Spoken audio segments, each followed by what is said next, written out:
اعوذ باللہ من الشیطان الرجیم بسم اللہ الرحمن الرحیم الحمد للہ رب العالمین الصلاة والسلام علی سید الانبیاء والمرسلین وخاتم النبیین سیدنا و مولانا ابی القاسم محمد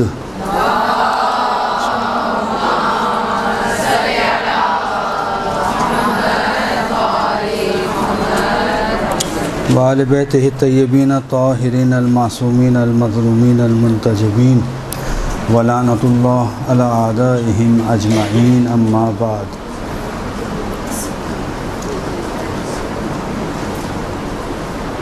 آج کے درس کے حوالے سے ویسے تو مختلف مناسبتیں آج کے دن کے حوالے سے ہیں، اور یقینی طور پہ آپ لوگوں کو علم ہوگا کہ آج کون کون سی مناسبتیں ہیں۔ پہلی مناسبت حضرت فاطمہ معصومہ قم کی ولادت۔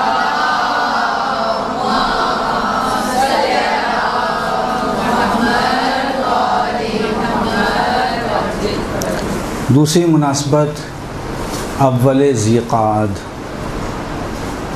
یا اول ذی قعدہ، خود ایک اس کی مناسبت ہے۔ تیسری مناسبت خود اس مہینے کی مناسبت ہے، ابتدائی مہینہ ہے ذی قعدہ کا۔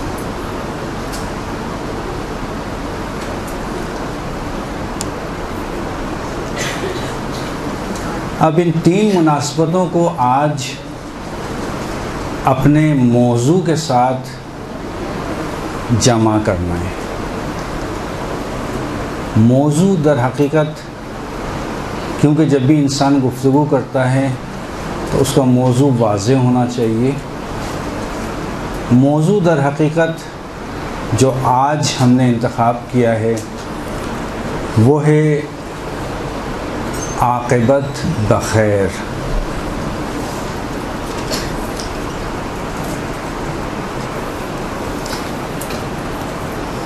یعنی انسان کا اس دنیا سے ایمان کے ساتھ رخصت ہونا، یہ ہمارا آج کا اصل موضوع یہ ہے۔ لیکن چونکہ مناسبتیں بھی ہیں، اس لیے ہم ابتدا اپنے موضوع کے ساتھ رہتے ہوئے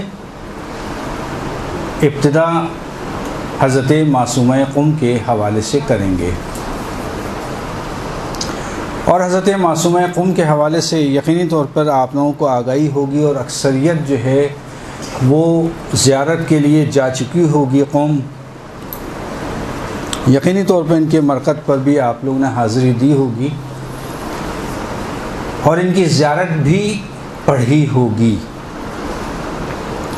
زیادہ تفصیل ان کی حیات کے حوالے سے ہمارے پاس مہیا نہیں ہے تاریخ میں۔ یہ بھی علم ہونا چاہیے آپ کو کہ ہمارے پاس ان کی سوانح حیات بہت زیادہ تفصیل کے ساتھ موجود نہیں ہے۔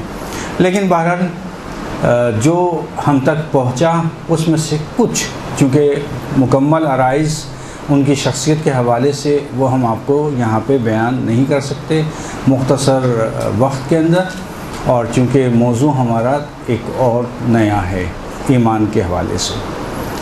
لیکن بہرحال جنہوں نے زیارت پڑھی ہوگی، اسی زیارت نامے کا ایک جملہ اللہم انی اسألک ان تختم لی بالسعادہ، یقینی طور پر پڑھا ہوگا۔ زیارت کا حصہ ہے یہ۔ حضرت معصومہ قوم کی جو زیارت پڑھی جاتی ہے اس میں ایک جملہ یہ آتا ہے، کیا؟ اللہم انی اسألک، کہ اللہ سے میں سوال کرتا ہوں، یعنی اس سے دعا مانگ رہے ہیں، سوال کرنا ہے کہ ہمارا خاتمہ سعادت کے ساتھ ہو، ایمان کے ساتھ ہو۔ یہ ہماری دعا ہے جو کہ زیارت نامہ کا حصہ بنا۔ کون سی زیارت نامہ؟ زیارت نامہ وہ کہ جو آئمہ نے، آپ کو معلوم ہے نا، فقط 3 شخصیات ہمیں ایسی ملتی ہیں کہ جن کے زیارت نامے خود آئمہ نے بیان فرمائے۔ یعنی زیارت معصورہ. معصور سمجھتی ہیں؟ سے معصور. جب بھی دعا یا زیارت یا کوئی بھی آپ عمل انجام دیں، اس کے بارے میں کہا جاتا ہے معصورہ عمل کو انجام دیں. معصور کہتے ہیں کہ جو ائمہ سے نقل کی ہوئی ہوں، حتیٰ معنن یعنی معنی کے لحاظ سے، اور حتیٰ لفظاً الفاظ کے ساتھ، یعنی جتنے بھی الفاظ استعمال ہوئے ہیں وہ بھی معصوم کے ہیں، اور اس کے جو معنی آ رہے ہیں وہ بھی معصوم کے، چاہے وہ دعا کا حصہ ہو، چاہے وہ زیارت کا حصہ ہو، چاہے وہ کسی اور چیز کا حصہ ہو. اس کو کہتے ہیں معصور. تو ہمیں ائمہ کی طرف سے جو تاکید آئی ہے وہ کیا آئی ہے کہ جب بھی تم لوگ دعا مانگو دعائے معصورہ مانگو. ایک مرتبہ ہم اپنی زبان سے دعا مانگتے ہیں، اللہ ہمیں یہ دے دے، ہمارا یہ کام انجام دے دے، اللہ ہمیں یہ نصیب فرما، ہماری عاقبت بخیر کر دے، ہمیں با ایمان اس دنیا سے اٹھا، فلاں کو بخش دے، فلاں کی مغفرت کر دے. یہ ہمارے اپنے الفاظ ہیں، ہمارے اپنے الفاظ ہیں. یہ نہیں کہا میں نے کہ دعا قبول نہیں ہوگی. جی ہاں، قبول ہو سکتی ہے، لیکن اگر ہم ان الفاظ کا استعمال کریں جو ائمہ کی طرف سے بیان ہوئے ہیں، اس کو کہا جاتا ہے کیا؟ معصورہ. صحیح.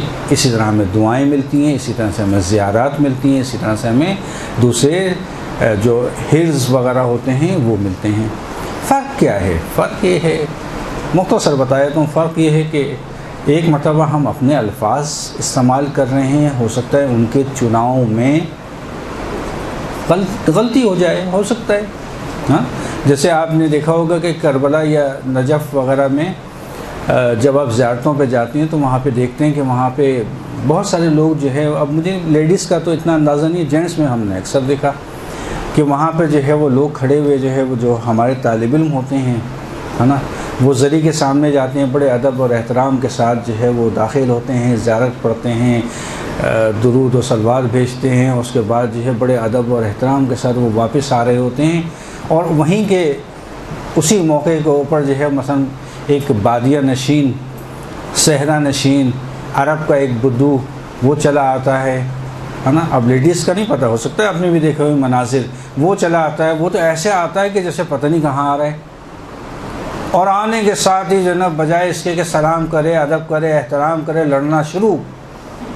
ابھی میں پچھلی دفعہ آیا تھا، کہہ کے گیا تھا میری فلاں مثلا بچہ بیمار ہے اور آپ نے اب تک صحیح نہیں کیا، اور میں جو دوسری مرتبہ آپ کے پاس آنا پڑ رہا ہے، آپ نے میری سنی نہیں، کیوں نہیں سنی اب تک میری؟ وہ لڑ رہا ہوتا ہے. ہاں اچھا، اب اس کو ایک شخص کہہ سکتا ہے کہ یہ شاید بے عزتی یا بے ادبی اور بے احترامی کے زمرے میں آتا ہے. نہیں، دیکھیں، افراد فرق کرتے ہیں. صحیح. ہر شخص کے الفاظ الگ ہوتے ہیں، ہر شخص کا انداز الگ ہوتا ہے، ہر شخص کا بیاں الگ ہوتا ہے. ٹھیک ہے. ہو سکتا ہے کہ مودت اور ولایت اس کی مجھ سے زیادہ ہو، مجھ سے زیادہ ہو، اور وہ مجھ سے یعنی بہتر انداز میں مولا سے گفتگو کر سکتا ہوں، اور مولا کو ہو سکتا ہے اسی کی گفتگو پسند آئے. میں جتنا ہی ادب کر لوں، ادب احترام کرنا چاہیے، فرض ہے، واجب ہے، بے احترامی نہیں کر سکتا کوئی شخص بھی. لیکن کیا کہ وہ ایک بادیہ نشین ہے، اس کا انداز یہی ہے. آپ نے دیکھا قرات کے مسائل آپ کو پتہ ہوں گے یقینی طور پہ کہ انسان کو قرات سیکھنا چاہیے. دیکھیں ہماری گفتگو پتہ نہیں کہاں سے کہاں جا رہی ہے. قرات کے مسائل کے اندر واضح طور پہ لکھا ہوا ہے، توضیح المثانی میں مسئلہ موجود ہے کہ اگر کسی شخص کا لہجہ، مثلا ترک افراد جو ہیں وہ کاف نہیں بول سکتے یا قاف نہیں بول سکتے، ترک افراد جو ہیں، ترک زبان. صحیح. اب آپ کچھ بھی کر لیں، وہ بیچارے بول ہی نہیں سکتے، کیا کرے، اس کا انداز ہی ایسا ہے نا. وہ جب بھی کرتے ہیں تکبیرۃ الاحرام میں اللہ اکبر، چھ تو نہیں، کاف ہے، وہ کاف بول ہی نہیں سکتا بیچارہ، وہ کوشش کر رہا ہے پھر بھی چھ کی آواز نکلے گی. تو انداز الگ ہوتا ہے. لیکن اس کا مطلب یہ نہیں ہے اچھا وہاں پہ پھر کیا مسئلہ ان کا، کہ نہیں ان کے لیے مسئلہ نہیں ہے، کوشش کریں، اگر کاف نکال سکتے ہیں نکالیں، نہیں نکال سکتا کیا کریں، مجبوری نہیں نکال سکتا. جبر و تشدد تو نہیں ہے اسلام کے اندر، دین کے اندر کہ نہیں جی تم نہیں نکال سکتے تم اب نکالو. اس کا انداز گفتگو یہ ہے، انداز بیان یہی ہے، اس کا محبت کا انداز یہی ہے. تو اب فرق آ گیا، صحیح، اس کے انداز بیان میں ہمارے انداز بیان میں، صحیح. اسی طرح سے دعائیں ہیں، ایک مطلب ہم اپنی دعا مانگ رہے ہیں، اپنے خود سے اپنے انداز سے دعا مانگ رہے ہیں. ممکن ہے خدا کو پسند آ جائے اور آپ کی دعا قبول ہو جائے، یہ نہیں کہہ رہے میں دعا قبول نہیں ہوگی، لیکن کیا بہتر نہیں ہے کہ وہ الفاظ، وہ انداز، وہ جملے جو ائمہ نے ادا کیے ہیں اپنے دہان مبارک سے، اپنی زبان مبارک سے، اس کی ایک تاثیر الگ ہے، تاثیر فرق کر جاتی ہے. آپ دیکھیں آپ معاشرے میں آپ کی کیا مشہور ہے، مثلا اب یہ خواتین آپ لوگ بیٹھی ہوئی ہیں تو مشہور بھئی فلاں، ارے بھئی آپ نہ بولیے آپ کی زبان تو کالی ہے. ہاں کیسی کالی ہے؟ کہ بھئی جو الفاظ ادا ہوتے ہیں پوری ہو جاتی ہے بات آپ کی. یہ اکثر مشہور ہے یہ معاشرے کے اندر، ٹھیک ہے. اب یہ تو آپ کے معاشرے کی مثال دی ہے میں نے، لیکن وہ ہستیاں کہ جن کی بات کبھی رد نہ ہو، جن کے الفاظ کبھی رد نہ ہوں، ان کے الفاظ کو اگر ہم اپنے زبان پہ جاری کریں وہ کبھی دعا رد نہیں ہوگی. اسی لیے تاکید آئی کہ دعائیں معصورہ کرو. معصورہ، صحیح واضح ہو گیا معصورہ. اسی لیے 3 شخصیات، 3 ہستیاں ایسی ہیں غیر معصوم 3 ہستیاں ایسی کہ جن کی عظمت اتنی زیادہ ہے کہ ان کے لیے زیارت نامہ کسی اور نے نہیں تحریر کیا، بلکہ معصومین نے تحریر کیا کہ ان کی قبر پہ جب جانا تو دیکھو یہ زیارت نامہ پڑھنا. اب کون سی 3 شخصیات ہیں؟ پہلی شخصیت کون سی، کس کو معلوم ہے؟ حضرت عباس علمدار.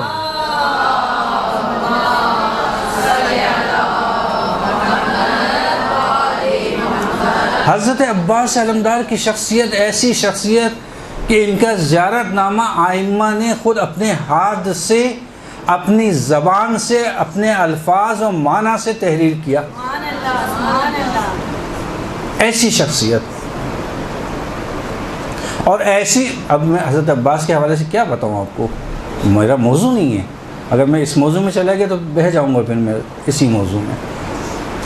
یعنی کسی اور موقع پہ اگر موقع ملا تو ہو سکتا ہے ایام محرم میں آپ کا ہوتا ہے مدرسے وغیرہ، نہیں ہوتا، ورنہ میں حضرت عباس. دیکھیں ہمارے مجالس میں ہمارے یہاں ایک یہ مسئلہ ہے کہ ہم لوگ مختلف موضوعات کو لے کے آتے ہیں اور مختلف موضوعات پہ بات کر رہے ہیں. کم از کم 10 دن ہم ایک کام کر سکتے ہیں، وہ یہ کر سکتے ہیں کہ جس کے مصائب آج ہم کو پڑھنا ہے، مثلا 8 محرم حضرت عباس سے منسوب. حضرت عباس کے مصائب نہیں بلکہ پوری مجلس حضرت عباس کے اوپر، کیونکہ بعض افراد، بعض شخصیات، بعض ہستیاں ایسی ہیں کہ جن کے بارے میں ہمارے پاس کم معلومات پہنچی ہیں، لیکن بعض شخصیات ایسی ہیں، بعض ہستیاں ایسی ہیں کہ جن کے بارے میں تاریخ نے بچپن سے لے کر اور شہادت تک سب بیان کیا ہے. تو کیوں نہیں ہم یہ معلومات اپنے عوام کو پہنچاتے ہیں، اپنے لوگوں کو پہنچاتے ہیں، اپنے مومنین تک پہنچاتے ہیں، تاکہ ان کو اندازہ تو ہو کہ کربلا کے واقعے کے علاوہ حضرت عباس کی شخصیت ہے کیا. وہ آج تک صرف ان کو بہادر اور شجاع سمجھتے ہیں. علمی مقام کیا تھا ان کا، فقہی مقام کیا تھا ان کا، ان کے معاشرے کے رہنے کے آداب کیا تھے، یہ سب بیان ہونا چاہیے، سب معلوم ہونا چاہیے. یہ واقعاً ہماری کمزوری ہے. بہرحال تو یہ وہ شخصیت حضرت عباس ایک. دوسرا دوسرا کس کا زیارت نام ہے جی؟ سب بی بی زینب کے ہیں یا ٹاس کرنا ہوگی؟ جی جی اچھا وہ تو ہیں، خیر دوسری بتائیے نا جی۔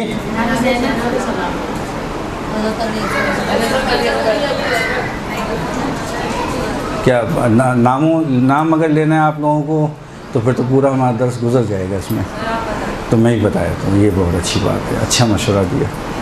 دیکھیں دوسری شخصیت اور دوسری ہستی کہ جن کا زیارت نامہ خود معصوم نے تحریر کیا اور کہا کہ جب ان کے پاس جانا تو اس طرح سے زیارت پڑھنا، وہ شخصیت ہے حضرت علی اکبر علیہ السلام۔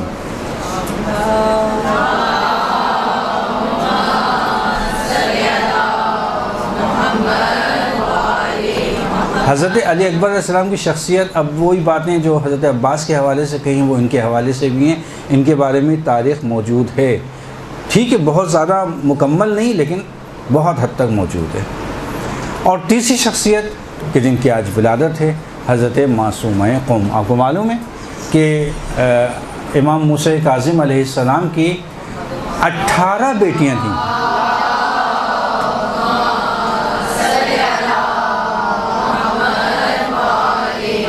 امام موسیٰ کاظم علیہ السلام کی 18 بیٹیاں تھیں۔ 18 بیٹیوں میں سے 4 کے نام فاطمہ کے اوپر تھے، اور ان 18 بیٹیوں میں فقط ایک ہستی ایسی تھی کہ جن کے بارے میں 4 اماموں نے کہا کہ دیکھو ہماری بیٹی ایک وہاں پہ دفن ہوگی اور تم اس کی قبر پہ جا کر زیارت کرنا، اس کی قبر کی زیارت ایسی ہے کہ جیسے تم نے میری زیارت کی۔ کون کون سے امام نے کہا؟ 6 امام امام جعفر صادق، 7ویں امام امام موسیٰ کاظم، 8ویں امام امام علی رضا، 9ویں امام امام محمد جواد محمد تقی۔ ان 4 اماموں نے تاکید کی ہے۔ لوگ اکثر سوال کرتے ہیں کہ بھئی یہ عصمت کے درجے پہ تو نہیں ہے، پھر ان کی زیارت کی اتنی زیادہ اہمیت کیوں ہے کہ کاروان حتماً قوم جاتا ہے اور وہاں پہ لوگ ان کی زیارت کے لیے جاتے ہیں؟ اس کا جواب یہی ہے، ہم کیا ہیں؟ ہم شیعہ کسے کہتے ہیں؟ پیروی کرنے والا۔ اور پیروی کس کی کرتے ہیں ہم؟ ائمہ اہل بیت کی۔ ہم ہیں تابع ان کے، جو انہوں نے کہا اس پر ہم عمل کریں گے۔ انہوں نے کہا ان کی زیارت کرو گے تو ایسا ثواب ہے جیسے میری زیارت کا، چونکہ انہوں نے کہا ہے اس لیے ہم زیارت کریں گے، ہمیں تابع، ٹھیک ہے۔ اچھا اب اگر میں تفصیل میں جاؤں گا تو ہمارا موضوع ویسے تو مجھے لگ رہا ہے کہ رہ جائے گا، لیکن بہرحال پھر بھی 5 ان کی خصوصیات، حضرت معصومہ قوم کی 5 خصوصیات جن کا میں بیان یہاں کر دیتا ہوں تیزی کے ساتھ۔ پہلی خصوصیت جو حضرت معصومہ قوم کو حاصل ہے وہ ہے ہجرت۔ خود یہ ہجرت کرنا ایک موضوعیت رکھتا ہے، ہجرت۔ اب ہجرت کم سے کم 3 قسم کی تو ہوتی ہیں۔ ایک اعتقادی ہجرت، ایک مرتبہ انسان اپنے اعتقاد کو صحیح کرنے کے لیے کیا کرتا ہے؟ ہجرت کرتا ہے۔ سلمان فارسی نے ایمان قبول کرنے کے لیے ایک علاقے سے دوسرے علاقے میں ہجرت کی، صحیح۔ اسی طرح سے انسان اپنے اعتقاد کے لیے ہجرت کے ساتھ ساتھ جو اس کو کام کرنا چاہیے وہ اپنے اعتقاد کا اظہار ہے، یعنی عالم کے پاس جا کر، صحیح عالم کے پاس جا کر اپنے عقائد بیان کرنا، صحیح۔ کیوں؟ اس لیے کہ ہمارے پاس مختلف قسم کی روایات موجود ہیں کہ جس میں اصحاب ائمہ نے امام سے وقت لیا، کس لیے؟ فقط اس لیے کہ میں اپنے اعتقادات آپ کے سامنے بیان کروں گا اور آپ صرف یہ بتاتے رہیے کہ میرا عقیدہ آیا صحیح ہے یا صحیح نہیں ہے، یہ ہمارے موضوع سے ملتا ہے۔ کیوں؟ اس لیے کہ اگر انسان کا اعتقاد ہی صحیح نہیں ہوگا تو اس کی آخرت کی بھی کوئی خبر نہیں ہے۔ اعتقاد اسی طرح سے نہ فقط پیش کرنا چاہیے بلکہ اعتقادات کو اپنے ذہن میں بار بار دہرانا چاہیے۔ میرا یہ عقیدہ ہے، یہ میرا عقیدہ ہے۔ جب موقع ملے، رات میں سوتے ہوئے، سفر کرتے ہوئے، مثلا ایک سروس میں آپ جا رہی ہیں، جو بس گاڑی آپ کو لے کے جا رہی ہے، آپ کے پاس تو کوئی کام نہیں ہے، بجائے اس کے کہ موبائل کے اندر گیم کھیلیں، ہاں، اس کو بند کر کے رکھ دیں اور اس کے بجائے اپنے اعتقادات کو دہرانا شروع کریں کہ میں خدا کو کیسے خدا کو مانتا ہوں، میں کیسے امام کو مانتا ہوں، میں کیسے رسول کو مانتا ہوں۔ ہاں، دہرائیں اس کو۔ کیوں؟ اس لیے کہ قرآن میں خود تذکر کے بارے میں بہت زیادہ تاکید، بار بار آیات میں تذکر کا ذکر آیا ہے۔ تذکر فقط قرآن میں نہیں ہے، لوگوں کو بتایا گیا دیکھو اپنے اعتقادات کا تذکر بار بار دہراؤ، بار بار دہراؤ، بار بار دہراؤ، اور اگر تمہارا کوئی ایسا شخص مل جائے جو تمہارے اوپر اعتماد رکھتا ہو، وہ تم پر اور تم اس پر اعتماد رکھتے ہو، اس کے سامنے اپنے اعتقاد کا اظہار کرو، بار بار کرو۔ کیوں کرو؟ اس لیے کہ جب وہاں پہ تلقین پڑھی جا رہی ہو تو آپ کو مشکل نہ ہو کہ یہ کون سے الفاظ ہیں، کیا کہا جا رہا ہے، مجھے تو کچھ یاد نہیں آ رہا۔ یہ تلقین کا عمل ہمیں بتا رہا ہے کہ تمہیں بار بار اپنے اعتقادات کو دہرانا ہے۔ تلقین کیا ہے؟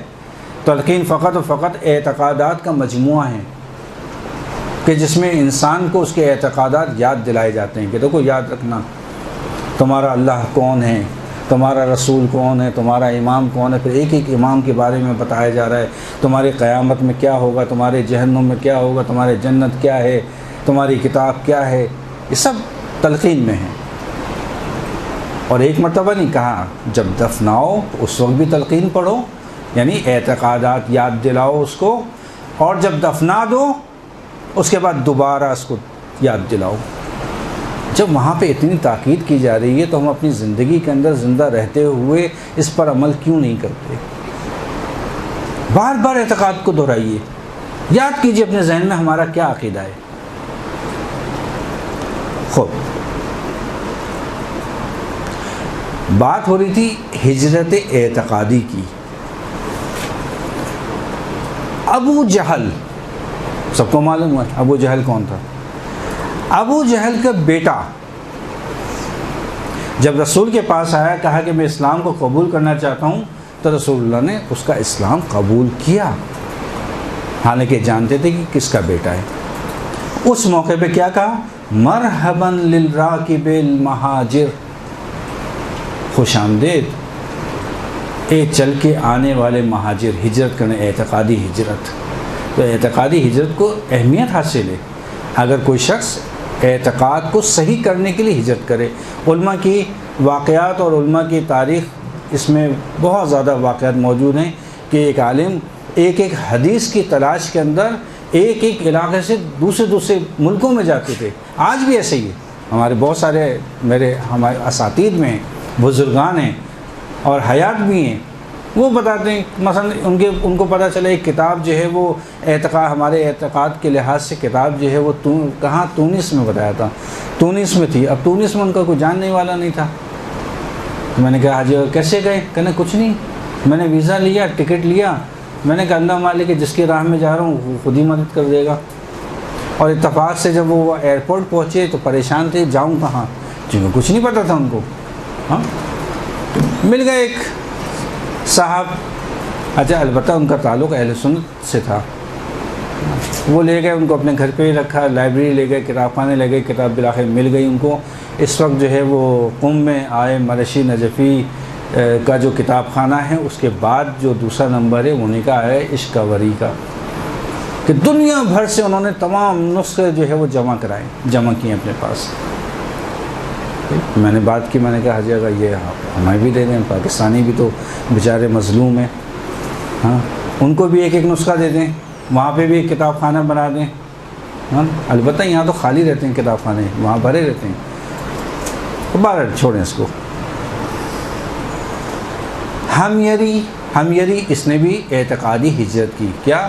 پھر چھٹے امام کے پاس آیا اور وہاں پر اس نے اسلام ناب، اسلام حقیقی یعنی مذہب حقہ کو اختیار کیا.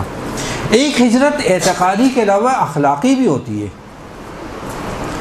جیسے کہ مولا علی نے فرمایا المہاجر من ہجرت من السیئات. کون ہے مہاجر؟ مہاجر وہ ہے جو ہجرت کرے گناہوں سے نیکی کی طرف، گناہوں سے نکل جائے. اس کو کہتے ہیں حقیقی مہاجر. یہ مولا کا فرمان. صحیح. اسی طرح بعض دفعہ ہجرت جو ہے جغرافیائی ہوتی ہے. اب اس ہجرت میں حضرت فاطمہ معصومہ کا کیا کردار ہے؟ دیکھیں، ہجرت انہوں نے کی مدینے سے. آئیں کہاں؟ جا کہاں رہی تھی؟ جی خراسان کی طرف. صحیح. لیکن بہرحال مجبوری کی وجہ سے قم آنا پڑا ان کو. لیکن یہ ہجرت ہم اعتقادی تھی، ہم اخلاقی تھی اور ہم جغرافیائی تھی. بہرحال میں مختصر کر رہا ہوں چونکہ وقت ہمارا گزرا جا رہا ہے. دوسری صفت ان کی مہاجر کے علاوہ دوسری صفت ان کی تھی کریمہ. کریمہ. اہل بیت میں فقط دو ہستیاں ایسی ہیں کہ جن کو کریمہ اہل بیت کہا جاتا ہے. اہل بیت میں کریمہ، سارے اہل بیت کریمہ ہیں، لیکن جن کی صفت، جن کی پہچان بنی، یعنی یہ کریمہ اہل بیت فقط دو ہستیاں. کسی کا لقب کریمہ نہیں ہے سوائے دو ہستیوں کی. کون کون سی؟ ایک حضرت امام حسن علیہ السلام کریمہ اہل بیت، اور دوسری شخصیت حضرت معصومہ قوم کریمہ اہل بیت. یہ دو ہستیاں ایسی ہیں اہل بیت میں کہ جن کا لقب ہی کریمہ بنا. کریم تو سب ہو سکتے ہیں. کریمہ یعنی لیڈیز کے لحاظ سے، خاتون کے لحاظ سے صفت استعمال کی. کریمہ، کریم تو سب ہو سکتے ہیں، آپ میں سب. کیا خاص بات تھی کریمہ؟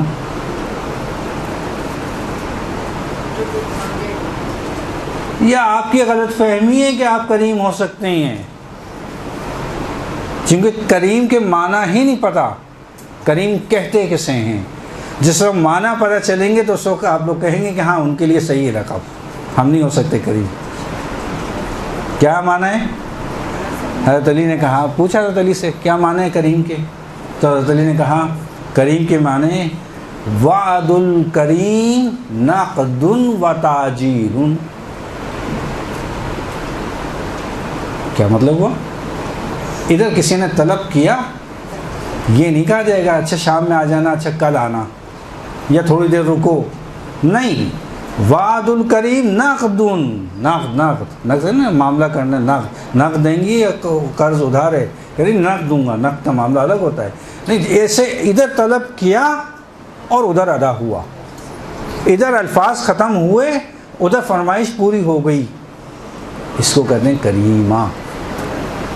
چاہے ہو آپ کے پاس چاہے نہ ہو، ایسی صفت نہیں ہوتی کسی کے پاس کہ ادھر الفاظ ختم ہو اور حاضر. ہر چیز جو طلب کر لو. کریمہ. اطاعت و بندگی. 17 دن قم میں رہیں اور 17 دن روزوں کے ساتھ اور رات عبادت کے ساتھ. بیت النور کی اگر کسی نے زیارت کی ہو، وہ مقام تھا ان کا عبادت کا.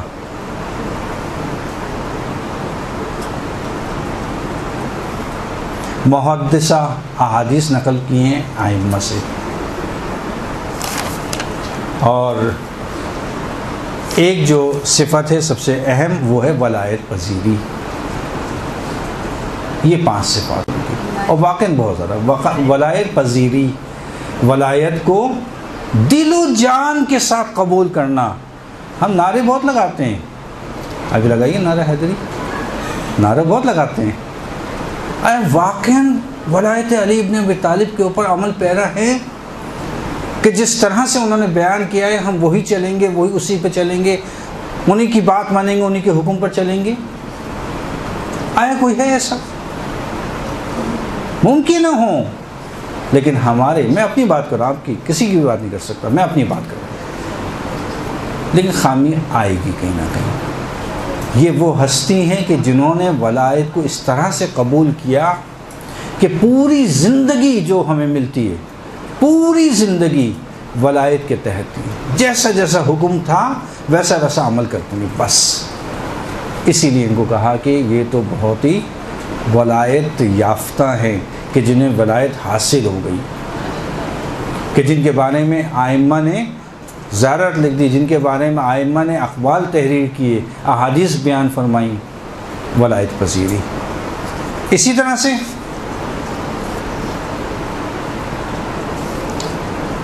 زیارت نامے کے وہ الفاظ جو میں نے شروع میں استعمال کیے، اللہم انی اسألک ان تختم لی بالسعادہ، کہ ہماری عاقبت بخیر ہو، سعادت کے ساتھ خاتمہ ہو۔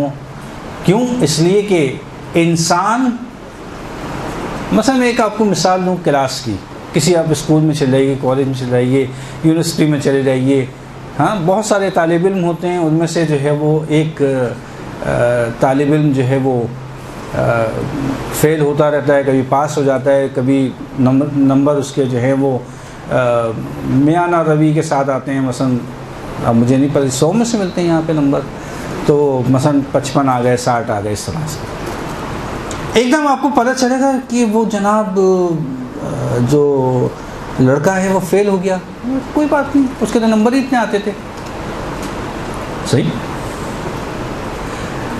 لیکن اگر آپ کو یہ خبر ملے، یہ اطلاع ملے کہ وہ لڑکا کہ جس کے 50 نمبر اور فیل ہو جاتا تھا اور 60 نمبر آتے تھے، اس نے پوزیشن حاصل کی، اور جس کی پوزیشن آتی تھی وہ فیل ہو گیا، کیسا محسوس ہوگا آپ لوگوں کو؟ تعجب ہوگا نا، یہ کیسے ہو گیا، یہ کیسے ہو گیا، ایسا کیسے ہو گیا کہ جس کی پوزیشن آتی تھی وہ فیل ہو گیا، اور جو فیل ہوتا رہا ایک دم سے کامیاب ہو گیا، پوزیشن آ گئی اس کی۔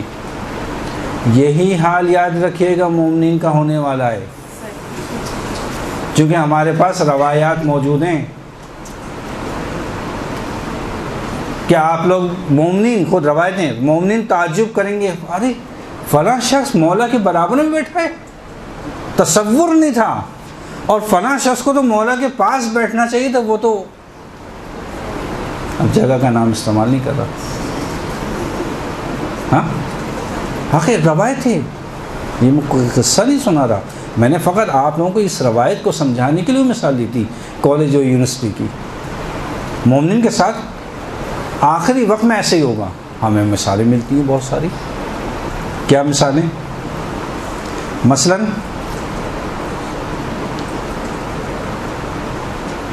شیطان، ابلیس، سب کو معلوم ہے، 70 سال کی عبادت، 6000 سال عبادت، 6000 سال عبادت، تقوی پرہیزگاری میں نمبر 1، فرشتے تعجب کرتے تھے اسی ابلیس کی عبادت کے اوپر، اور توقع یہ کرتے تھے کہ ہمیں بھی خدا ایسی توفیق دے، ایسی صلاحیت دے کہ ابلیس جیسی ہم عبادت کر سکیں۔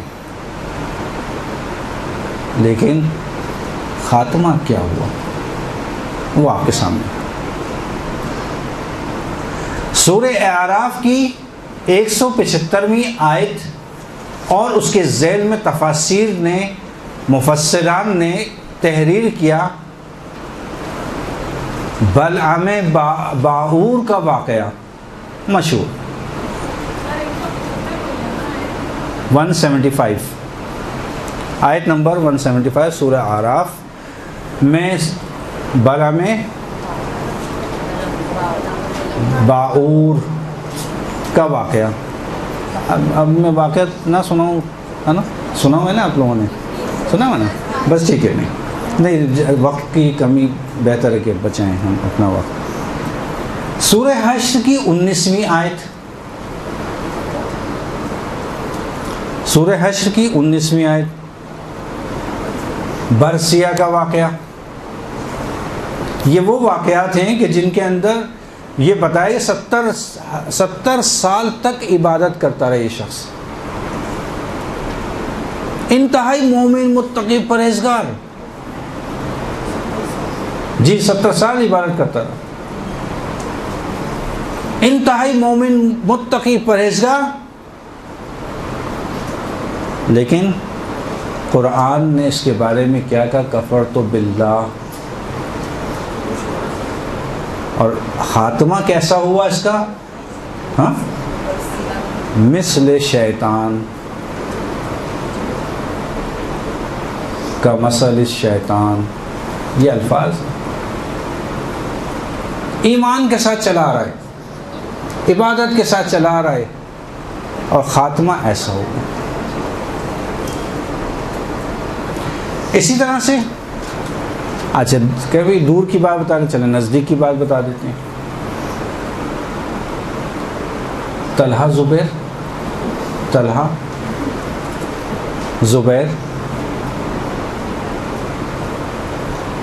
زبیر کے بارے میں حضرت فاطمہ زہرا نے سفارش کی تھی حضرت علی سے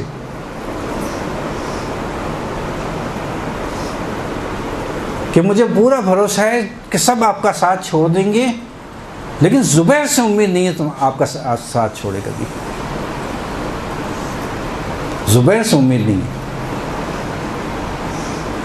طلحہ اور زبیر دونوں کے دو الگ شخصیات ہیں، طلحہ الگ ہے، زبیر الگ ہے، لیکن بالآخر دونوں کے نام ساتھ لیے جاتے ہیں بعض لوگوں کے طرح سے. صحیح؟ تو یہ چونکہ بھائی بھی بنے تھے مدینے میں. صحیح؟ حضرت علی کا نام کس کے ساتھ جڑا ہوا ہے؟ حضرت رسول خدا کے ساتھ. اسی طرح سے ان کا نام. اب زبیر جب ثقیفہ کا واقعہ ہوا تھا، ثقیفہ کے واقعے میں مولا کے ساتھ، مختلف جنگوں میں مولا کے ساتھ، اور بہت زبردست قسم کے حامی ناصر مولا کے، لیکن خلافت ظاہری کے بعد سب سے پہلا ساتھ چھوڑنے والے یہی دو افراد، اور جا کے کسی کے ساتھ مل گئے اور وہاں سازش تیار کی مولا کے خلاف جنگ کے لیے. کیا ہوئی عاقبت؟ جو مولا کے مقابلے پہ آئے، جو علی کے مقابلے پہ آئے، اس کی عاقبت کیا ہے؟ ختم، کچھ نہیں لیے. ہماری دعا کیا ہوتی ہے؟ خاتمہ و ایمان کے ساتھ، ہمارا ایمان سالم رہے آخر تک. ایسا نہ ہو کہ ہم عبادتیں کرتے رہیں، روزے رکھتے رہیں، ہاں، اور اس کے بعد آخری وقت کے اندر بہت سارے ایسے واقعات ملتے ہیں. بہترین عالم مختلف ائمہ کے ادوار میں، حتیٰ ان کے نزدیک ترین افراد مولا کے ساتھ رہے اور کفر کے اوپر موت واقع ہوئی. کیوں؟ مولا کو ساتھ چھوڑ دیا. بہت سے ایسے واقعات. حتیٰ عالم، ایسے عالم کہ جو نامی گرامی رہے اپنے زمانے کے اندر، لیکن موت کفر کے اوپر واقع ہوئی. تو سب سے زیادہ ہمیں احتیاط کس سے کرنی ہے؟ اپنے ایمان کو بچانے کے لیے. اسی لیے کہا گیا آخری زمانے میں ایک ایسا وقت، رسول کی حدیث سے، ایسا وقت آئے گا کہ جس وقت مومن کے لیے اپنے ہاتھ کی ہتھیلی کے اوپر آگ کا دہکتا ہوا انگارہ لے کر صبح سے شام تک لے کے کھڑے ہونا آسان ہوگا، اپنے ایمان کو بچانا اس کے لیے مشکل ہوگا. انسان کو اگر واقعی مومن ہے، سب سے زیادہ اس کی فکر کس کی چیز کی ہونا چاہیے؟ ایمان کی، کہ ایمان میرا آخر میں کس طرح بچے. اسی طرح سے قرآن میں مختلف جگہوں پر عاقبت بخیری کے لیے جو آیات نازل کی ہیں، اس میں مومنین کو مخاطب کیا ہے کہ عاقبت بخیر کس کی ہے؟ مومن کی، جو اعمال صالح انجام دیتے ہوں. اسی طرح سے حدیث موجود ہے کہ جنت کے اندر ایک درخت توبہ ہوگا. توبہ، توبہ، توبہ، تے سے، تو تے نہیں، صحیح، طوبہ، درخت طوبہ اتنا بڑا ہوگا، اتنا عظیم ہوگا کہ یہ رسول کے گھر میں لگا ہوگا، جہاں رسول اور مولا کائنات ہوں گے، اور وہاں سے اس کی جڑیں، اس کی شاخیں اور اس کے پتے، اس کی ہریالی اتنی زیادہ پھیلی ہوئی ہوگی کہ جنہوں نے عمل صالح انجام دیے ہوں گے اور ایمان کے ساتھ اس دنیا سے گیا ہوگا، وہ اس قیامت کے دن اس درخت کے نیچے سائے میں ہوگا۔ خاتمہ بالایمان۔ اسی طرح سے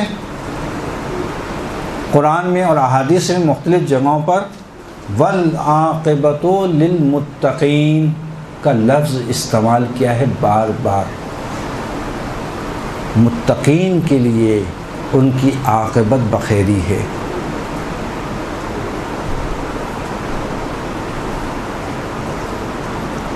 اور اس جملے کو یا اس کے جملے کے معنی کو مختلف سوروں میں ذکر ہوا ہے، مثلا سورہ اعراف، سورہ قصص میں ذکر ہوا ہے، اور ان صورتوں میں حضرت موسیٰ ان سوروں میں موسیٰ کی، حضرت موسیٰ کی اور ان کے مومنین کی کفار اور مشرکان کے اوپر فتح کو بیان کیا گیا ہے۔ اب میں خلاصہ دے رہا ہوں آپ کے ہاتھ میں، اس کا تفصیلی مطالعہ آپ لوگ خود کیجئے گا۔ پورے سوروں میں کہ جہاں پر عاقبۃ للمتقین بیان کیا گیا ہے، 3 شرائط بیان کی گئی ہیں۔ اگر آپ خلاصہ کریں گی 3 شرطیں نکلیں گی۔ کیا شرط؟ 1، ایمان اور اللہ سے مدد طلب کرنا، پہلی شرط۔ دوسری شرط صبر و استقامت، مشکل آئی صبر کر لیا لیکن استقامت نہیں دکھائی، تب بھی آپ کے قدم ڈگمگا جائیں گے، بس دوسری شرط۔ تیسری شرط اعمال صالح کا انجام دینا۔ اعمال صالحہ سے مراد فقط عبادت نہیں ہوتی ہے۔ اعمال صالح سارے اعمال، جو بھی نیک اعمال ہیں، ہم اس میں روزہ، نماز، واجبات، ہم اس میں مستحبات بھی شامل ہیں، اس کے علاوہ سارے نیک کام۔ سارے نیک کام کون کون سے؟ جتنے بھی نیک کام آپ کریں، کسی فقیر کو کھانا کھلایا، کسی کو پانی پلا دیا پیاسے کو، کسی ضعیف کو مدد کر دیا آپ نے، روڈ کراس کر رہے۔ دیکھیں بعض چیزیں بہت چھوٹی چھوٹی ہوتی ہیں اور ہم لوگ کہتے ہیں ارے بھئی یہ تو بہت چھوٹی چیزیں، اس سے فائدہ کیا ہوگا؟ نہیں، چھوٹی نہیں ہوتی، ممکن ہے قیامت کے دن یہی چھوٹی چیز آپ کے کام آئے، یہی چھوٹی چیز۔ یہ روڈ کے اوپر کھڑے ہو کر کسی کو روڈ کراس کر دینا بہت معمولی سی چیز ہے، ممکن ہے کوئی اس کو اہمیت بھی نہ دے کہ یہ کوئی تو دینی کام ہے۔ ارے دین نے اس کی تاکید کی ہے، یہ نیک کام روایتوں میں جائیں، کون سے نیک کام ہیں؟ تو آسمان سے آ رہے ہیں نیک کام کہ جن کو آپ انجام دیں؟ نہیں، یہی نیک کام ہے، چھوٹے چھوٹے سے نیک کام، پیاسے کو پانی پلا دینا، بھوکے کو کھانا کھلا دینا۔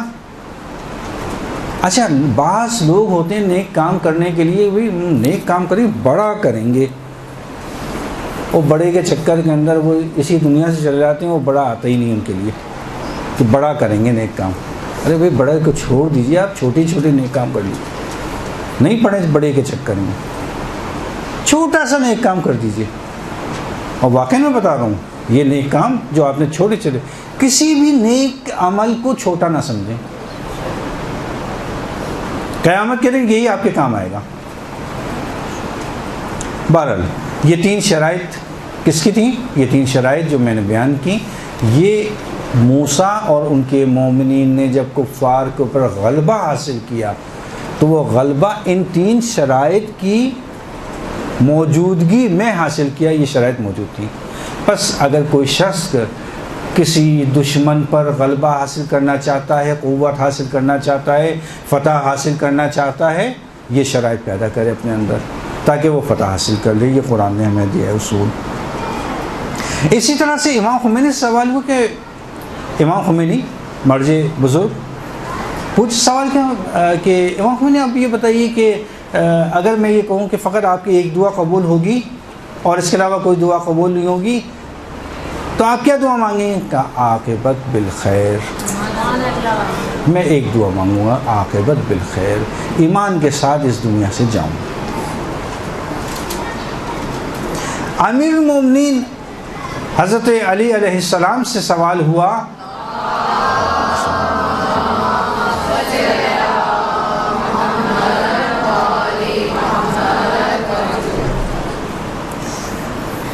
لوگ جو کہتے رہتے ہیں خوش بختی، ہم خوش بخت ہو گئے، خوش بخت ہو گئے، خوش بختی، اور بعض لوگوں کے بارے میں بدبخت ہے، بدبخت ہو گیا، بدبخت ہو گیا. یہ کیا ہے؟ خوش بختی بدبختی ہے کیا چیز؟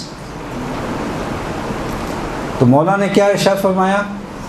مولا کہتے ہیں خوش بختی یعنی تمہارا سارا کام جو انجام دے رہے ہو آخر میں خوش اسلوبی کے ساتھ تمام ہو جائے. یہ ہے خوش بختی. یعنی کیا؟ عاقبت بخیر. اور بدبختی کیا ہے؟ کہ ساری محنت کرنے کے بعد آخر میں نمبر صفر. یہ ہے بدبختی. دیکھیں اگر کسی کا ذہن ہی مادی گری کی طرف ہو، وہ دنیا کو خوش بختی اور سعادت سمجھتا ہو، یہ اس کی غلط فہمی ہے. دنیا آخر کار نہیں ہے. ممکن ہے کہ ایک مومن دنیا کے اندر سختی اٹھائے، لیکن اصل خوش بختی آخرت کی ہے کہ جو اس کو وہاں پہ حاصل ہوگی. جی سوال کریں. اچھا میرے خیال میں اب ان مطالب کو انشاءاللہ پھر کبھی رکھیں چونکہ وقت ہمارے پاس کم ہے. اصل موضوع پہ ہم آ جائیں. اور ظاہر ہے کہ اصل موضوع ہمارا جو ہے نا وہ ہے کہ ہم کس طرح سے جو ہے وہ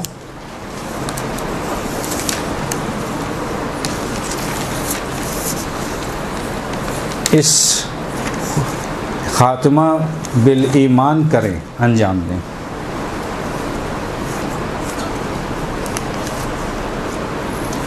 تقریباً اس کے موارد جو ہیں وہ کافی زیادہ ہیں.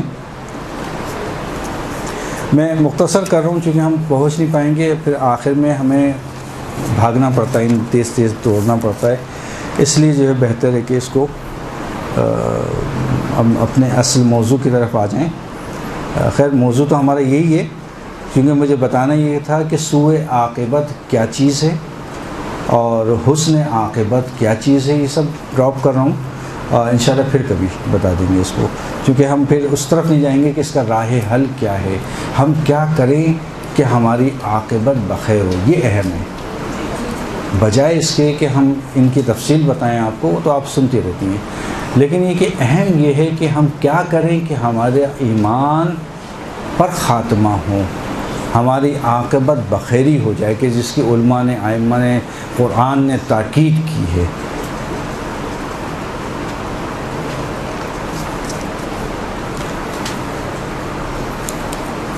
پہلی چیز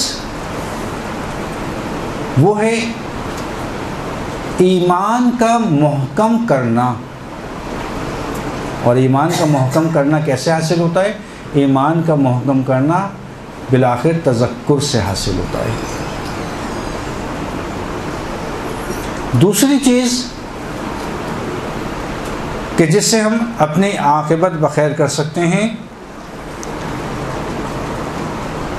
وہ ہے انسان کثرت کے ساتھ توبہ کرے.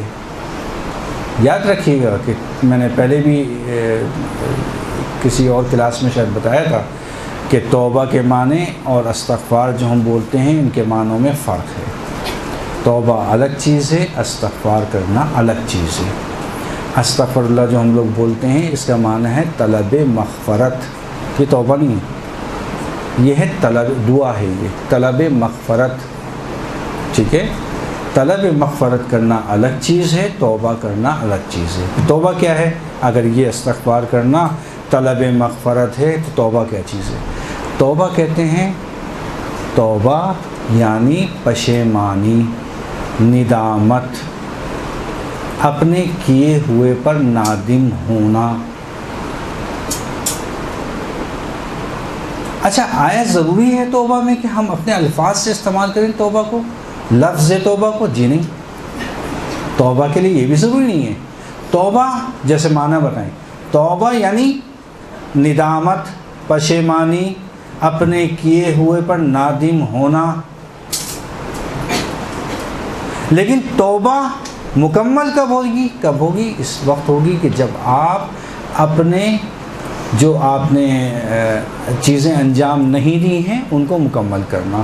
اس کو کہتے ہیں توبہ نصوح. توبہ ایک ہوتی ہے خاص، ایک ہوتی ہے نصوح، سچے دل کے ساتھ. اب آپ نے اس کو جبران کرنا شروع کیا جو آپ نے کام کو انجام نہیں دیا ہے.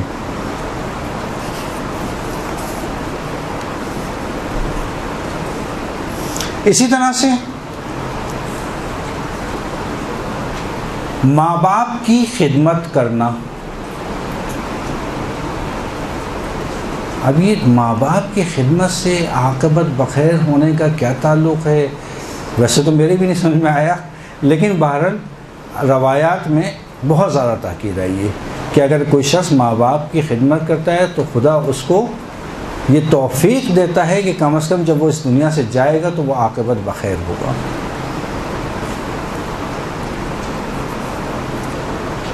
اسی طرح سے بعض دعاؤں کا ذکر آیا ہے کہ جنہیں کہا گیا ہے کہ کثرت کے ساتھ آپ پڑھیں تاکہ آپ کی عاقبت بخیر ہو، خاتمہ ایمان کے اوپر ہو.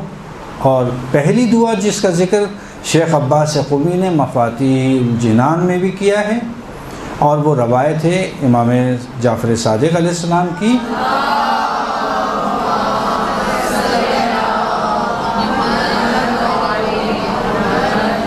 حواشی جو لگے ہوئے ہیں مفاتیح کے اوپر کناروں پر، اس میں یہ دعا موجود ہے.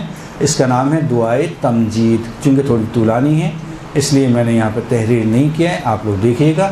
دعائے تمجید کے نام سے وہاں دعا موجود ہے. اس دعا کو کم سے کم دن میں 1 مرتبہ پڑھنے کی تاکید کی گئی ہے. اسی طرح سے دوسری نماز میں دعائے قنوت میں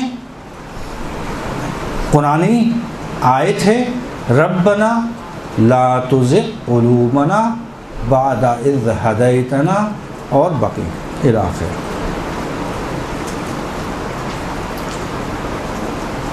کثرت کے ساتھ لا حول ولا قوت الا باللہ العلی العظیم، کثرت کے ساتھ دہرانا.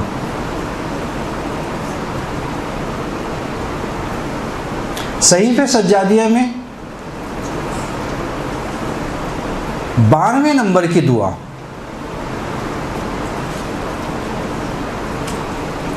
12ویں نمبر کی دعا صحیفہ سجادیہ میں. اسی طرح سے نماز جماعت میں سورہ زلزال، اذا زلزلت الارض زلزالہا، ٹھیک ہے. اسی طرح سے جمعے کے دن 1 مرتبہ سورہ مومنون کی تلاوت کرنا.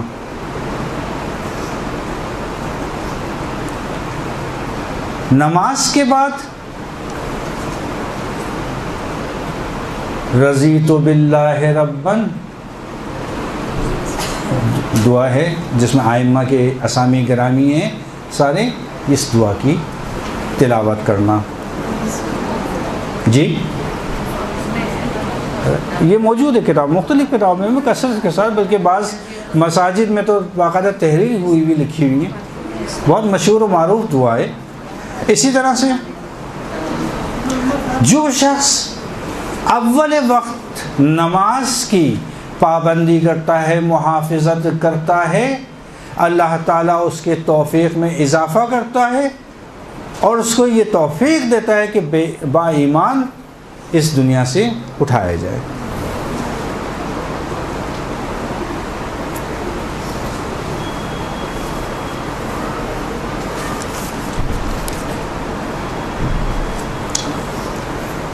اسی طرح سے بعض اعمال انسان کے جو مختلف روایات میں ذکر کیے گئے ہیں کہ جن کی وجہ سے اس کو با ایمان قرار دیا جاتا ہے، جس میں ایک عجیب عمل بتایا ہے، بہرحال میں آپ کو بتا دیتا ہوں، اور وہ ہے ماں کے قدم کا بوسہ لینا۔ یہ ایک عجیب چیز میں نے دیکھی جب میں مطالعہ کر رہا تھا عاقبت بخیر کے عنوان سے مختلف کتابوں کا، تو جہاں وہ ذکر کیا کیسے ہم عاقبت بخیر کر سکتے ہیں، تو اس میں دعائیں بتائی تھیں اور مختلف اذکار بتائے تھے اور اعمال بتائے تھے۔ اس میں ایک چیز جو بتائی وہ بتائی ماں کے تلووں کا، قدم سے مراد تلوے، ماں کے۔ اچھا، اس میں باپ کا ذکر نہیں ہے، ماں کے تلوے کا بوسہ لینا۔ اچھا، یہ بھی نہیں بتایا کہ کتنی مرتبہ لینا ہے اور کتنی مرتبہ نہیں لینا، کہا نہیں، یہ جو کرتا ہے کام وہ اس کی عاقبت بخیر ہے۔ یعنی آپ اندازہ کہ ماں کی عظمت۔ رسول کے پاس بعض اصحاب آئے اور کہا کہ ہم اپنے ایمان کے جانے سے ڈرتے ہیں، تو رسول نے کہا کہ جاؤ اپنے ماں باپ کی خدمت کرو۔ تو ایک نے کہا کہ میرا جو ہے وہ باپ ہے، ماں نہیں ہے، کہ باپ کی خدمت کرو جا کے۔ ایک نے کہا کہ میرا باپ نہیں ہے لیکن ماں ہے، کہا ماں کی خدمت کرو جا کے۔ ایک صحابی کونے پہ بیٹھا، بڑا اداس، خاموش، سر نیچے۔ تو ایک مرتبہ رسالت مآب کی شخصیت ہے، رسالت مآب کے سامنے بیٹھے ہیں، کسی معمولی شخصیت کے سامنے نہیں۔ تمام ائمہ کا یہی تھا کہ اپنے اصحاب کے اوپر خاص نظر رکھا کرتے تھے، رحمت کی نظر۔ رسول نے دیکھ لیا، بڑا اداس بیٹھا ہوا، کہا کہ تم کیوں اداس بیٹھے ہو؟ کہ یا رسول اللہ، آپ نے کہا کہ ماں باپ کی خدمت کرو۔ کہنا ہاں تو کرو۔ کہ یا رسول اللہ، نہ میرے ماں ہیں نہ میرا باپ ہے، نہ میرا باپ ہے اور نہ میری ماں ہے، میں کیا کروں اپنے ایمان کو بچانے کے لیے؟ یہ وہ مرحلہ تھا کہ جہاں پر رسالت مآب، یعنی عجیب روایت ہے، رسالت مآب نے جب یہ سنا تو فقط ایک جملہ کہا اس صحابی کو دیکھ کے، فقط ایک جملہ، کاش کہ تیری ماں زندہ ہوتی، کاش، یعنی حسرت بھری رسالت مآب نے۔ کیوں؟ خود یتیم تھے نا، احساس تھا، پتہ تھا کہ ماں کیا چیز ہے۔ کاش تیری ماں زندہ ہوتی۔ اور یہ کہنے کے بعد رسول کی آنکھوں سے اشک جاری ہوئے۔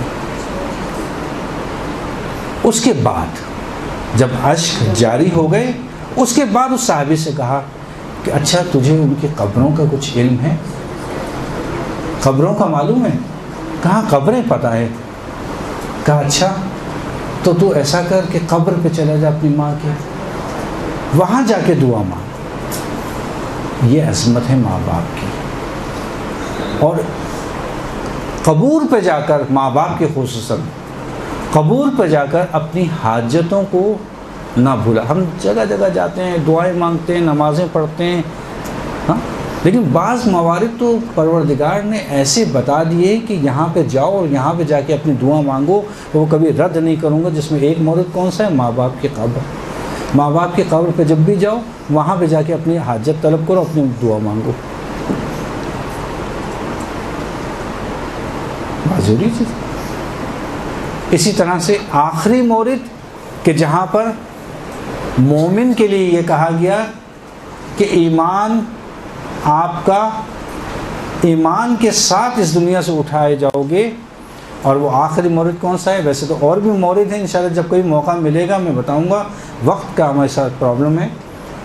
آخری مورد یہاں پہ آج کے درس کے لحاظ سے وہ ہے،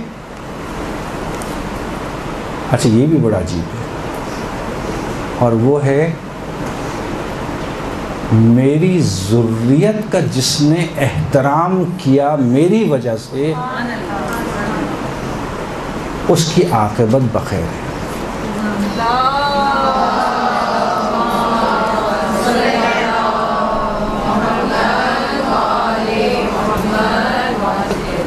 ذریت کا احترام، سادات کا احترام اب رکھا ہے پروردگار نے، کیا کرے؟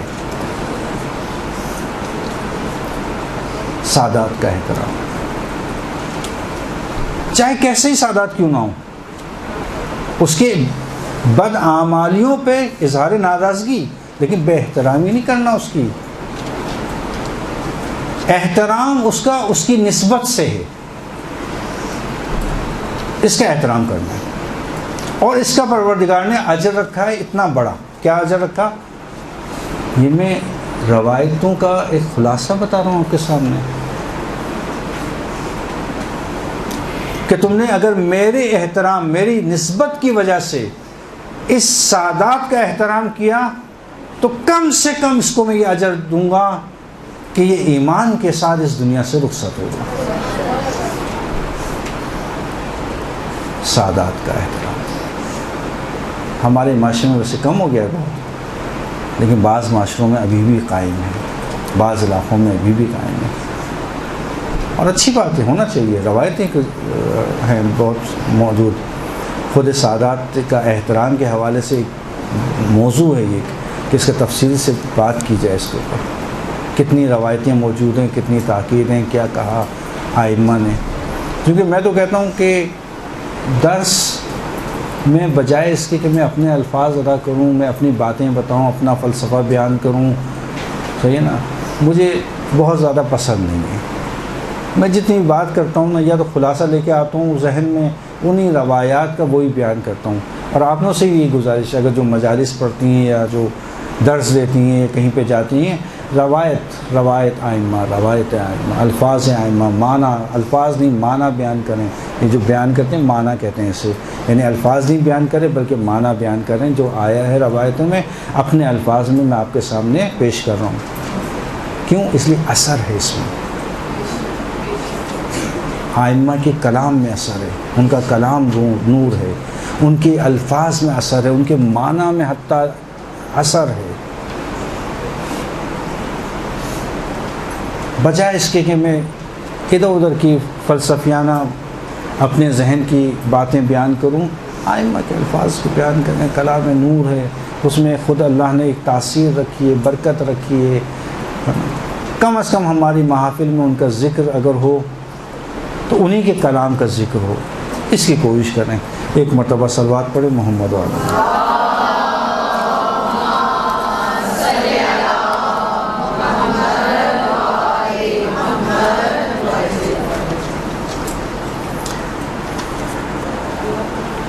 بالکل جو ہے وہ انسان کے جو ہے وہ تین جو ہیں وہ ماں باپ ہوتے ہیں، اور پہلا ماں اور باپ وہ ہیں کہ جو اس دنیا میں انسان کو لے کر آئے۔ دوسرے ماں باپ انسان کے وہ ہوتے ہیں کہ جنہوں نے ان کو زمین سے عرش پر پہنچایا، علم کے زیور سے ان کو آراستہ کیا، اساتید۔ تیسرے جو روایتوں میں ہیں، تیسرے ماں باپ انسان کے وہ ہوتے ہیں کہ جب انسان رشتہ ازدواج میں باندھا جاتا ہے، لڑکی کے لیے لڑکے کے ماں باپ اور لڑکے کے لیے لڑکی کے ماں باپ بالکل ماں باپ کی طرح ہیں، لیکن اصلی چیز اصلی ہوتی ہے، اور اس جیسی چیز جیسی ہوتی ہے وہ نہیں ہوتی۔ یہ فرق بالآخر پروردگار نے سب کے ساتھ رکھا ہے۔ بعض چیزیں مخصوص ہیں ماں باپ کے لیے جو عرش سے زمین پر لے کر آئی. تو یہ جو موارد میں نے گنوائے ہیں، ویسے تو احترام ثواب ملے گا، تینوں کا احترام کریں، تینوں مرحلے ان کا احترام کریں، ان کی عزت کریں، ان کے تکریم کریں، واقعاً ثواب ہے، بہت زیادہ ثواب ہے. میں نے بلکہ ایک روایت بھی پچھلے جو دوسری کلاسز میں پڑھ کے سنائی تھی کہ اگر ایک خاتون، ایک شادی شدہ خاتون ایک پانی کا گلاس، اچھا آپ تک آپ نے سنا ہوگا تو بہت ثواب ملتا ہے، ٹھیک ہے. میرا موضوع تھا اس میں گناہ کے اثرات. اس میں بتایا تھا، میں نے روایت آئی ہے کہ اگر کسی نے اپنے شوہر کو ایک گلاس پانی پلایا، ثواب اپنی جگہ پر کم سے کم 60 گناہ اس کے مٹا دیے جائیں گے. ایک گلاس، صحیح. اسی طرح سے ماں باپ. لیکن بہرحال یہ جو بات ہے وہ ان ماں باپ کے لیے ہے جو عرش سے زمین پر لائے. باقی جو ماں باپ ہیں عزت احترام سب ثواب ہے، لیکن یہ چیز مخصوص ہے ان کے لیے.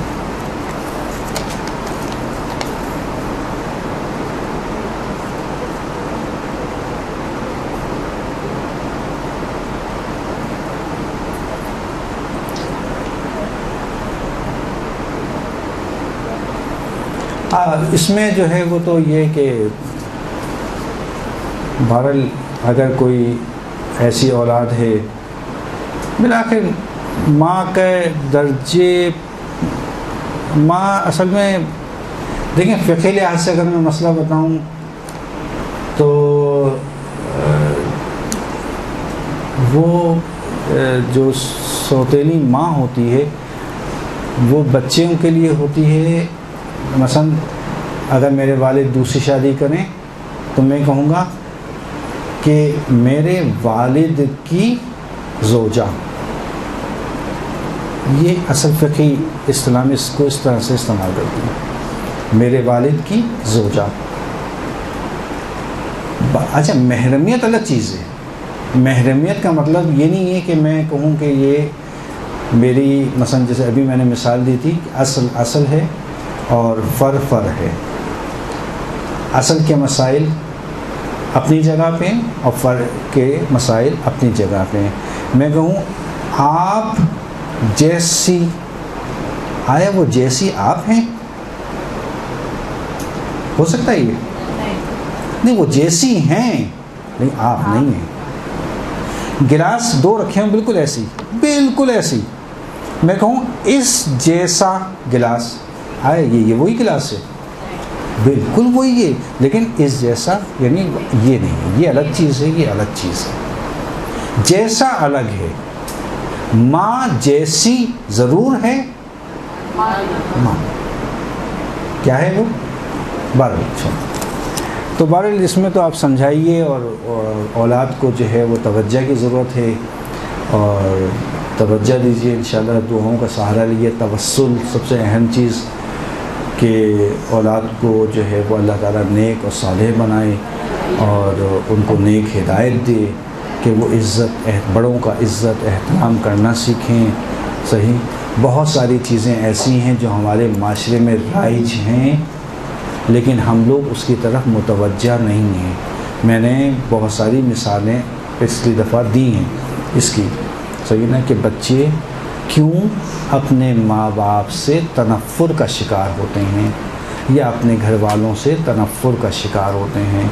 یہ ہماری اپنی چھوٹی چھوٹی سی غلطیاں ہیں جنہیں حتیٰ کوئی گوشہ بھی ائمہ نے اسلام نے تشنا نہیں چھوڑا. سب کے بارے میں روایت موجود ہیں، سب کے بارے میں احادیث موجود ہیں، بشرطے کہ مطالعہ کریں.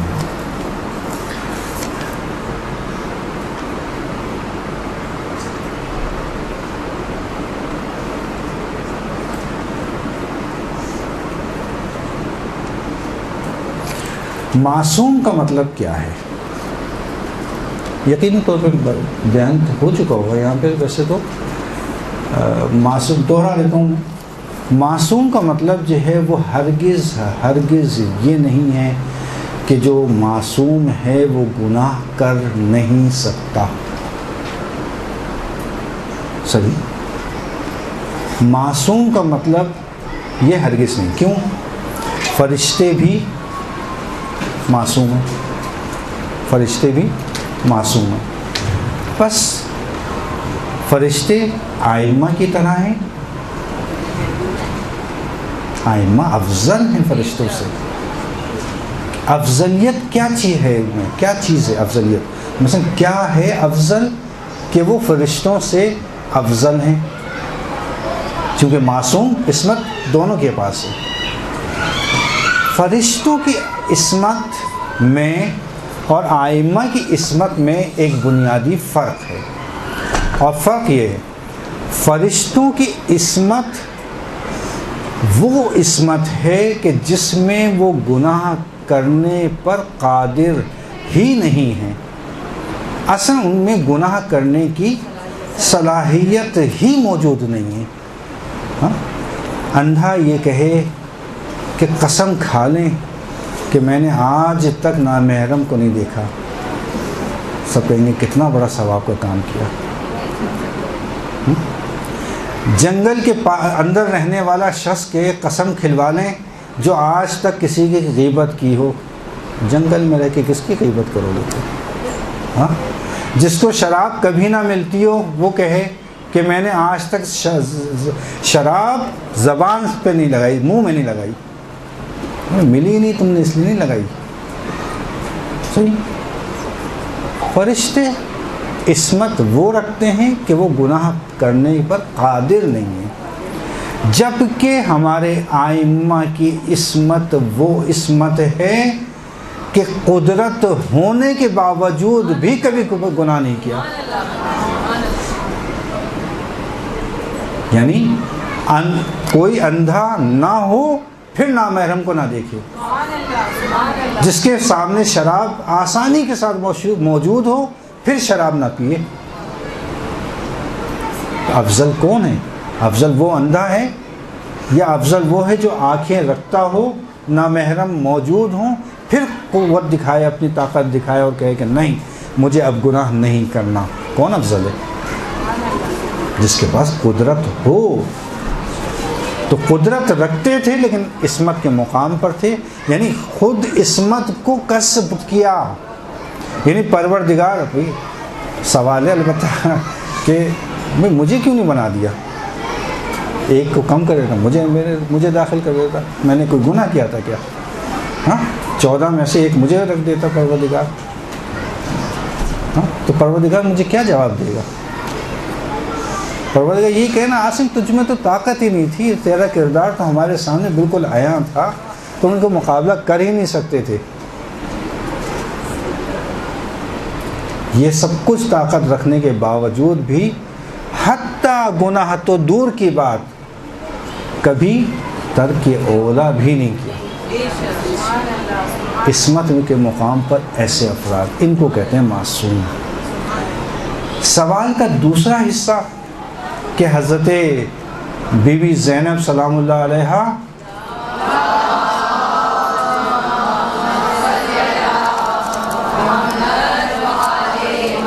اور حضرت عباس کیا یہ عصمت کے مقام پر نہیں ہیں؟ ہمارا عقیدہ ہے کہ یہ معصوم جیسے ہیں. ابھی مثالیں دے چکا ہوں. معصوم جیسے ہیں، یہ جیسے ہیں. صحیح واضح ہے. مثالیں دے دی میں پہلے، بس اب سمجھ جائیے کہ ان کا مقام کیا ہے. اب مجھے کہنے کی ضرورت نہیں پڑنا چاہیے. ان کو آپ خدا نہ خواستہ کسی سے بھی کم نہ سمجھیے گا. بہت عظیم، بہت عظیم، بہت عظیم. آپ حضرت عباس یا حضرت زینب کے حوالے سے جب کوئی بھی موقع ہوا تو انشاءاللہ ان کی حیات کے حوالے سے آپ کو آگاہ کریں گے. کیا تھی ان کی حیات، کیا عظمت اور کیا مقام تھا. موقع نہیں ہے، وقت بھی نہیں ہے. برحمتك يا أرحم الراحمين وصلى الله على محمد وآله الطاهرين.